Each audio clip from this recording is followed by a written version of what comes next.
When soldiers with the 7th Sustainment Brigade first arrived at Contingency Operating Base Adder, they noticed that it was lacking a resource that many in the Army consider mandatory: somewhere to get a cup of coffee. In order to combat this deficiency, Chaplain Major Yvonne Hudson headed a project to give everyone on base a place to unwind and grab a snack, or the much-needed cup of coffee. God's Ground Coffee House is actually a sanctuary for our soldiers. Before we came to Iraq, we had done a recon of the area.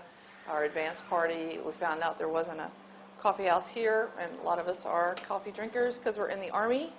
And so we were like, we're going to have to build one of those. What began as a simple mission to bring a coffee house to the base quickly grew into the refuge that is God's Grounds. Our vision continued to expand the longer we stayed here.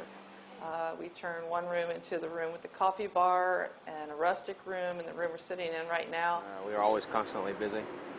We always found something to do if we didn't have tools to do the work, and we made pretty good friends. God's Grounds is important for everyone who calls Cobb Adder home for now, and for the future soldiers, airmen, and civilians that one day will. It's kind of like a getaway. I mean, it don't have the atmosphere of being in Iraq. Like, you can go into our rustic room and sit down, and it's like being home.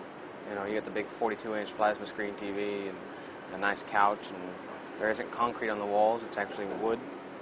You come out here, and it's like walking out in your back patio. You got chairs, tables, things to sit down, smoke a cigar, drink a fake beer, things like that, you know, and people like that. I'm Specialist Jennifer Spada with the 215th MPAD, reporting for the 3rd Expeditionary Sustainment Command in Cobb Adder, Iraq.